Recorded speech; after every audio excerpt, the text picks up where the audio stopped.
はい、どうもこんにちは、金子でございます。ということで、今日なんですけども、現在船の上におります。ゴールデンウィーク真っ只中。この動画が上がるのは1ヶ月、2ヶ月後だと思うんですけど、どこも混んでるんですけど、やっぱり海の上は空いてますね。で、みんな友達たちとプライベートで釣りに来てるんですけど、カタクチイワシがめっちゃくちゃ湧いてるんですよね。このカタクチイワシって何かというと、煮干しとか、あとナンプラーとか、あとオイルサーディン、こういうものの原料となる魚です。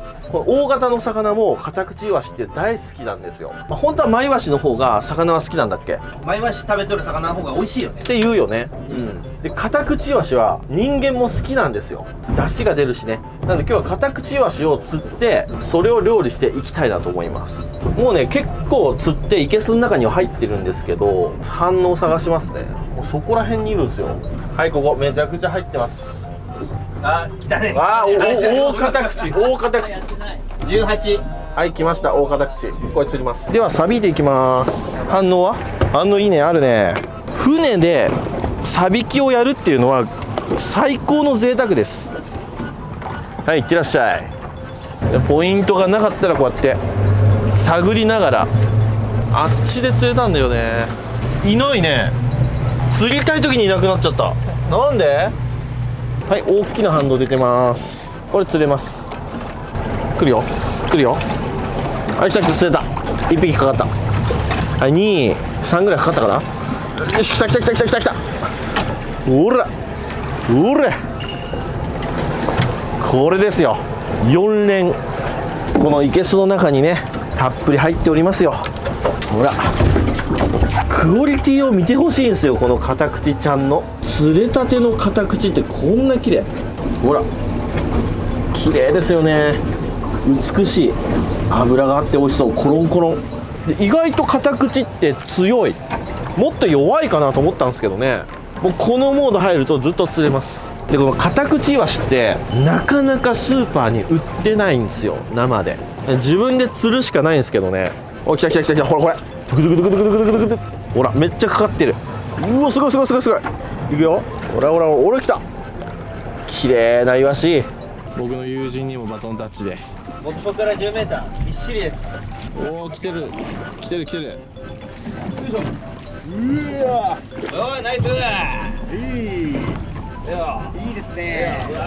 そしたら氷締めしますか。クーラーボックスにまず氷入れて、でちょこっと海水入れます。ですくっていきますよ。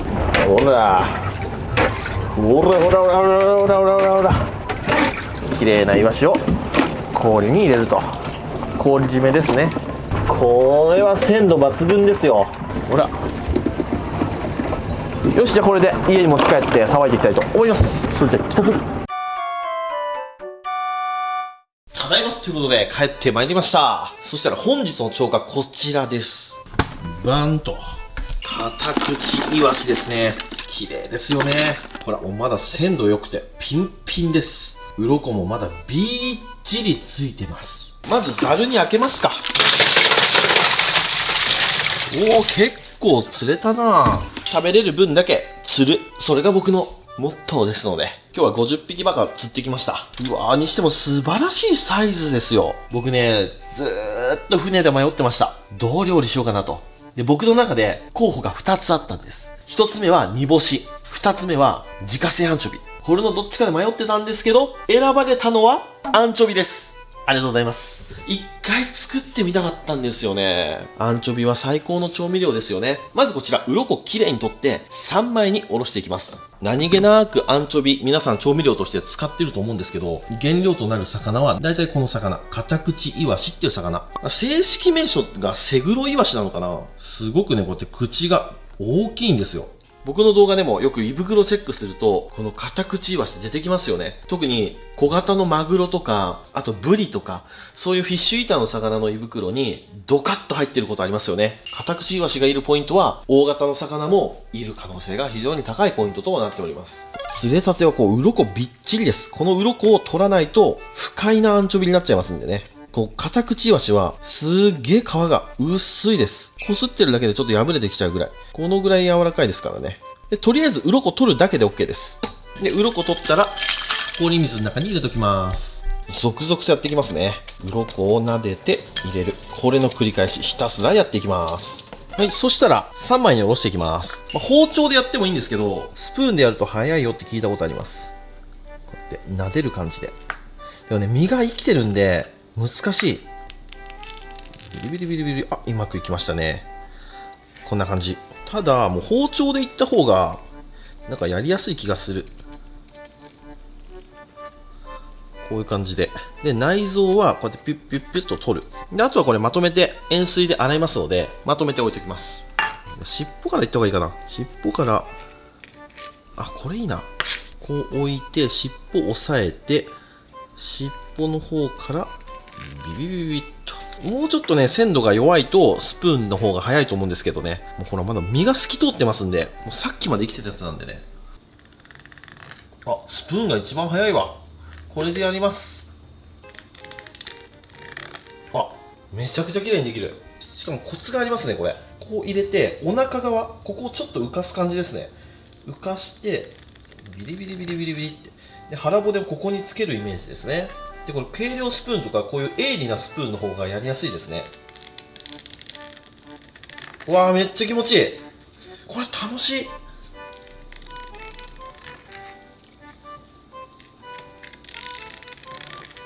もうコツはつかんだ。力加減がね、すごく大事。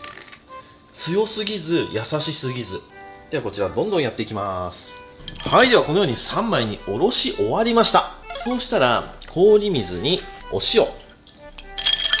そしてその中で洗っていきます。余計な血やぬめり、そして残った内臓などをここで取っていきます。そしたらこちら水気をしっかり取っていきます。サラダの水切りのやつ。まずこれで一発水気を取ります。これほんと便利だよな。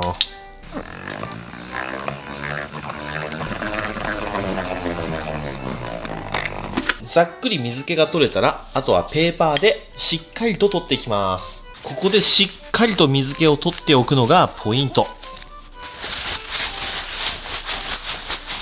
はい、水気が取れました。そしたらイワシの総量を測ります。はい、そしたら重さが 400g です。ジャスト。この 400g に対して 30% のお塩を振っていきます。なので 120g ですね。はい、120g。これを合体させていきます。バットの下に、まずはお塩。そしたらイワシを並べていきます。はい、一通り並べ終わったら、その上からさらにお塩振ります。ミルフィーユ状にしていきます。そしたらその上からまた並べていきます。この綺麗に並べることが大事。綺麗に並べてあげないと塩の入り方が均等にならないので上手にできない気がします。いやーにしてもこの料理は手間がかかりますね。僕ね、こういうちっちゃい小魚の料理大好きなんですよ。小魚こそ技量が出ますよね。で、手間をかけて作った料理の味は格別なんですよ。しかも今日これ自分で釣ってきたカタクチイワシなので、まあさぞかし美味しいだろうな。頑張って並べていきます。で、もう一回並べ終わったら、そこにさらに塩。結構釣りましたね。で、ラストですね。はい、OK。そしたら残りの規定の塩もザーッとかけていきます。はい、これで、カタクチイワシの実 400g に対して塩、120g 入りました。そしたらこれラップをかけて、冷蔵庫で1ヶ月から1ヶ月半寝かしていきたいと思います。熟成ですね。それじゃあ、1ヶ月から1ヶ月半後に移動。はい、では、時は流れに流れ、2ヶ月経過しました。ぴったり2ヶ月です。もうちょっとね、忘れかけてたまであります。冷蔵庫の奥底で眠っておりました。こちら、釣ってきたカタクチイワシ。うわぁ、汁がたくさん出ておりますね。匂いは？匂いはね、煮干しの匂いです。で、この汁、このイワシの水分ですね。これが、どうやら、調味料のナンプラーに値するらしいですね。でもナンプラーみたいな、きつい匂いはないですけどね。多分、今回このイワシの身だけでつけて、冷蔵庫で熟成させたので、そこまで香りは出てないんでしょうね。これ内臓を入れて、常温で置いとく人もおるんですって。僕はちょっとさすがに常温は怖かったのでやってませんけども、冷蔵庫で2ヶ月行きましたので、仕込みはできましたよと。そしたら次の工程、こちらの塩漬けしたイワシですね。カラッカラになってます。これを容器に移しまして、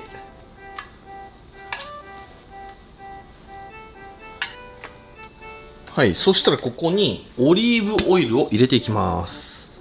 はい、オリーブオイルに浸かりましたら、こちらにラップをかけて、さらに冷蔵庫で1ヶ月寝かします。合計3ヶ月かかると。正直これでもうまくいくかは分かりません。じゃあとりあえずこちら1ヶ月置いてみましょう。では1ヶ月後に移動。はい、ではオリーブオイルにつけてからだいたい1ヶ月経過しました。それはこちらです。こんな感じになりました。なんかですね、塩がすげえ浮いてきちゃってて、これは成功なのか失敗なのかって感じなんですけど、これ多分片口の油と塩の塊でしょうけどね。でもここら辺めっちゃいい感じですね。でもなんかアンチョビってもう少しこう、このイメージですね。こういう感じ。ちょっと出してみましょうか。わあ、匂いめっちゃそれっぽい。うわ、すげえいい匂い。塩辛みたいな旨味のあるお魚の匂い。これね、美味しいと思いますよ。うわ、こことかすごいうまそう。よっしゃ。こちらが作るのに 3,4 ヶ月かかりました。自家製アンチョビです。でこれね、すごい巡り合わせが今起きてて、昨日変王寺からとんでもないカニが入ったから、これお前に出産祝いでやるって言って、すごいカニをもらいました。で今生かしてもらってありますんで、ちょっと取りに行ってきましょう。うわ、すげえわ。これどういうことなんですか？なんでこんな色なんですかね。これなんですかね。これ何匹に1匹ぐらいこういう。20年ぐらいやってて初めて見たんで、もうちょっと薄い水色みたいなやつは何匹か見たことあるんですけど。しかも型いいっすね。何この色。映像伝わるかな。このメタリックパープルというか、でも裏もこうちょっと紫っぽいですね。台湾ガザミ系なんですかね。形はまたりですね。じゃあこれ買います。というわけで、そのカニがこちらです。じゃん。やばくないですか。うわ、でも分かんねえ、カメラ越しだと。これ色がもうなんかね、紫なんですよ。紫メタリックみたいな。で裏側はこんな感じなんですよね。で爪のところが青くて、ほんでこのね、甲羅のこの縁っこのところ、ここも青っぽいですね。でふんどしのこの付け根ぐらいまで、ここまで青いんですよ。この裏側の特徴だけ見ると完全に台湾ガザミのオスなんですけど、こっち側は渡りガニなんですよ。完璧に甲羅の大きさといい、幅といい、で形といい、で爪の形もこれは渡りガニの形ですね。だけど台湾ガザミの特徴もある。だから多分これね、台湾ガザミと渡りガニの多分ハイブリッドだと思うんですけど、いやこんなの僕見たことないし、どういうことが起きてこんな生まれたんでしょうね。これ多分リアルに博物館とかに行くレベルだと思うんですよ。今日魚屋のお母さんにも聞いて、こんなん見たことないよって言われました。何十年も渡りガニをずっと扱ってる人もこんなん見たことないって言うぐらいですよ。変王寺ももちろん見たことないって言ってましたし、漁師さんの人もこんなの初めて見た、そんなカニをいただきました。多分映像越しだと分かりにくいんで、普通の渡りガニも用意しました。全然違うもん。これ全く違います。ほらこの違いですよ。これ普通の渡りガニ、こっちが特別な渡りガニ。この違いです。裏側もほらこんな感じです。やっぱ違いますよね。でも普通の渡りガニもこうしてみるとここ青いんだ。これ青かったっけ。もう一匹言います。青いですね。渡りガニのオスってここ青いんですね。初めて知りました。でもやっぱりこの個体はこう青が強いですね。不思議ですね。というわけで今日はこちらの渡りガニとアンチョビを使って渡りガニのトマトパスタを作っていきたいなと思います。よし、じゃあまず渡りガニからさばいていきましょう。さて、そしたら洗って氷締めしました。ちょっと手取れちゃったんですけど、でなんかこれパスタにするのもったいないなと思って、パスタはこの2匹で作ります。普通の渡りで。でこの子は丸ごとこのまま茹でましょう。どんな色になるかちょっと気になりませんか。本当に珍しいものみたいなのでじっくり観察したいですよね。 X の方に載せましたら、詳しそうな人からコメントが来まして、これが全てかわかんないんですけど、僕がなるほどなと思ったコメントがありましたんで、そちら読ませていただきます。青になった理由は、一般的なガザミの色の元となるカロテノイドと呼ばれる赤や黄色の色素量が少ないからだと考えられているが、詳細はまだ分かってないらしいです。色素がちょっと足りない個体なんでしょうね。色素がこう足りないからこそ、カロテノイドが少ないから、本来渡りガニが持っているこの青いところが強く出たんじゃないかと言われてますね。確かにと思いました。じゃあ台湾ガザミのハーフとかではなさそうですね。相当珍しいと思いますこれ。へおじとして取ってくださった漁師さん、本当にありがとうございます。じゃあこれ茹でていきますね。じゃあいってらっしゃい。おっと、お、なんでこういう時に鍋をちっちゃくしてしまったかな。こういうボンミスをするか。うわ、真っ赤になってきた。そりゃそうか、思ったより赤ですね。ちょっと塩入れてないわ。ではこれで茹でていきます。そしたら次渡りガニですね。お酢の渡りガニ、僕この夏場はね、このお酢が好きですよ。このぐらいの小ぶりのお酢を塩茹でしてむしゃむしゃ食べるのが好きです。メスはこの時期内子が出ちゃってることが多いんですよ。で身自体のうまみっていうのは、僕このチャンネル何回も言ってますけど、お酢の方が強いと思います。塩茹でとかした時はお酢の方が身は絶対に美味しい。ただメスの内子は魅力的ですよね。どっちを取るかはすごく難しいところなんですけど、僕は夏はねお酢が好き。はい、そんなこんなでゆだりましたと。真っ赤だ。普通の渡りガニと何も変わりませんね。裏側もこう真っ赤っかです。ちょっと脱皮気味なんで、身はそこまでバッチバチじゃないと思うんですけど、これ皿に盛り付けて実食の時に一緒に食べていきましょう。渡りガニはこうやってエラを外しちゃいます。そしたら僕このねエラの下、ここは綺麗に拭いてあげます。どうしてもここ汚れが溜まってるんですよ。これ汚いんですよね。エラっていうのは口から食べたものをこし取る、そういう機能なので、どうしても汚れがねやっぱエラの後ろはついてます。汚いです。癖です。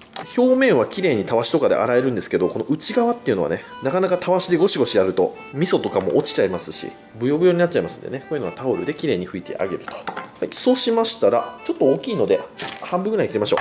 ザクザクと半分ぐらい切ってあげると食べる時に食べやすいです。で爪ですね。爪は割る。爪はこうやって切れ込みを入れてあげる。より出汁が出やすいようにね。そして甲羅も使う場合はこの砂袋を取りたい。砂袋っていうのはここに口があって、口の延長線上についている胃袋のようなものです。ここに食べかすが溜まっていることがありますので、この砂袋は取ってあげたい。砂袋これです。この味噌の裏に隠れているこいつ、これです。結構水槽で生かしてたものなので砂袋も空ですね。取れたての渡りガニとかだと砂袋にたくさん餌が入ってる場合がありますんで、これ取ってあげるといいですよ。はい、こんな感じでちょこっと白ワインかけとこうっと。で今日のパスタはこれリングイネ使っていきます。ちょっと太めのやつ。ちょっと今家にあるパスタがこれしかなかったんで、はい、こんなもんですね。そしたらお次はニンニクですね。ニンニク2かけぐらいいっちゃいましょう。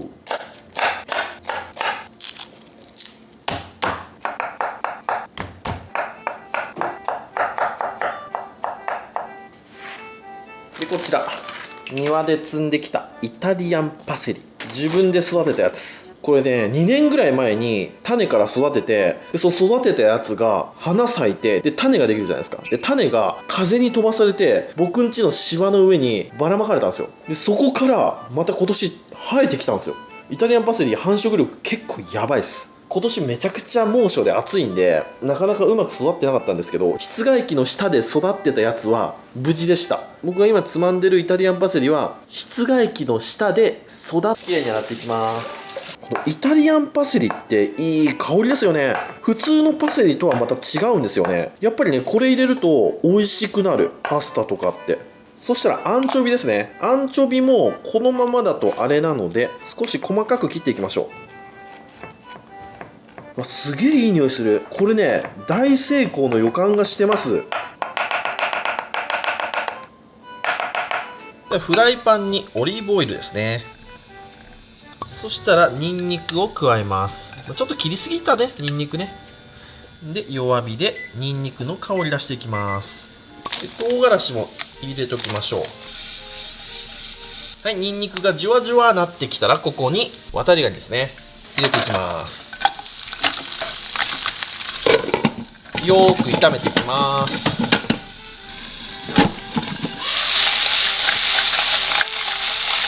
で炒めている間にパスタ茹でていきましょう。リングイネ太いんでこれ茹で時間長いです。10分ぐらい茹でないかんと思いますから、しっかり茹でていきましょうね。はい、じゃあ渡りガニに火が入りました。いい香りがしっかり出たところでこちらアンチョビペースト、これを入れていきます。全部落ちてった。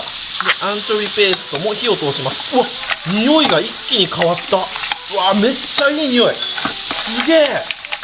オイスターソース作った時もそうですけど、当たり前にある調味料を自分で作るっていうのはね、やっぱいいですよ。感動する。そしたらここに白ワイン入れていきます。で、アルコールを飛ばします。はい、アルコールが飛びましたら、ここにトマト缶ですね。はい、こうやって炒めていって、で、グツグツさせます。そしたら一度カニを取り出します。そしたら身だけをこうやってこそぎ取ります。で、この潰したものは鍋に戻すと。ここからもまだ出汁が出ると思いますんでね。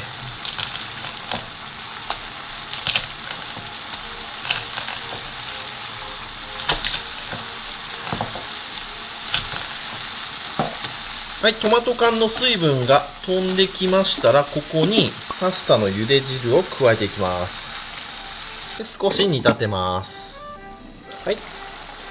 ある程度煮詰まったら、ここでもう殻は邪魔なんで全部出します。出汁はしっかりこのスープに移ったと思いますから。そしたらここに規定時間茹でたパスタ、リングイネ入れていきます。どうだなこれ。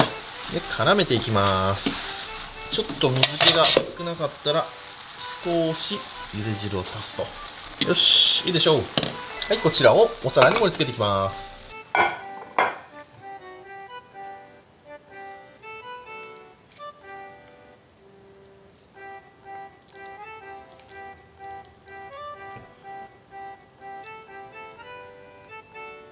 イタリアンパセリでほぐしたカニ身も上に乗せて、仕上げにエキストラバージンオリーブでちょっとおしゃれにカニの甲羅を飾って爪も乗せちゃったりして、はい、これで自家製アンチョビで作った渡りガニのトマトパスタの完成。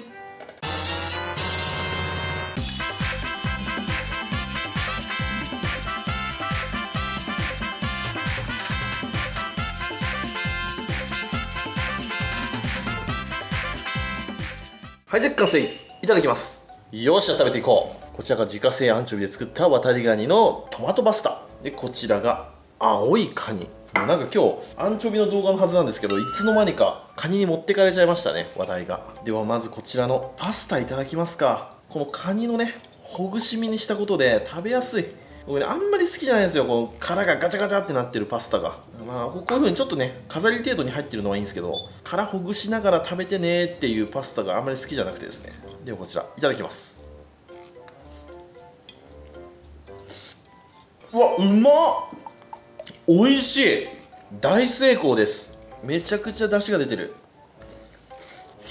うまっ。塩味もちょうどいいね。アンチョビ入れるとこう深みがすごい出るんですよね。あの調味料すごいわ。うわっ、待って、これ相当うまいわ。カニの生臭みとかも出てない。結構ね、カニのパスタって作り方しくると生臭さ出ちゃうんですけど、全然ない。うまっ。久しぶりにパスタが大成功しましたね。これは久しぶりに得意料理に入れてもいいな。でまたリングイネがうめえ。食べ応えがあっていいね。やばい、黙々といっちゃう。自家製アンチョビもう少し入れても美味しかったかも。もっと主張してきてもいいな。これでなんかね、僕の作ったやつそんなに生臭くないんですよね。生臭くないというといい言い方なんですけど、もう少し主張があるアンチョビの方がいいのかも。でも奥にしっかりいますね。うまい。室外機イタリアンパセリもいい味出してるわ。やっぱ板パは必須だね。じゃあこちらの青い渡りさん開けていきましょう。あ、やっぱちょっと脱皮してるんで。何これ。なんかここの膜も青いというか黒いというか、これ何。ちょっとスープ飲んでみます。美味しい。いいカニの出汁が出てる。味噌は皆無ですね。この膜が黒いっていうのを除いたら、普通の渡りガニですね。ではこちらいただきます。うまい。味はめっちゃ美味しい。お酢の味の濃い渡りガニっていう味ですね。ここがうまいんですよ。たまんね。はい、ということで今日はこちらの自家製アンチョビと渡りガニで作ったトマトパスタときましたら、お飲み物こちらでやっていきたいと思います。せーの、じゃん、銀のやつ。白ワインかどっちか迷ったけど、今日は気分的に銀色のやつ。はい、こちら7対3ですね。いただきます。うめえ、たまんねえ。てか贅沢だな。よう考えたら渡りガニ2匹分入ってますからね。そりゃ美味しいよ。それじっくり食べていくよ。ごちそうさまでした。ということで今日は船を出してカタクチイワシを釣って自分でさばいて自家製アンチョビ作ってめちゃくちゃ珍しい青いカニいただきましたので、こちらを使って渡りガニと合わせてパスタ作ってみましたけども、うまかったね。大成功でございました。やっぱ僕ああいう小魚をちまちまさばいて丁寧に料理するの、俺そういうの好きだ。やっぱり料理は楽しくなきゃね。自分で釣ったターゲットだからまた格別だったな。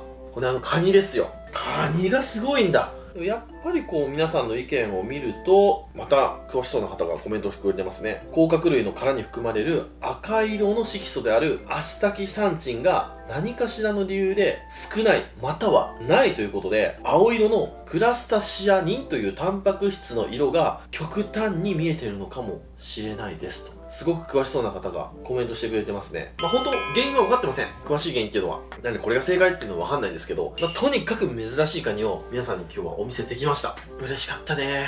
出産祝いが青いカニってなんて素敵な人生なんでしょうね。超嬉しい出産祝いでした。はい、というわけで今日はありがとうございました。バイバイ。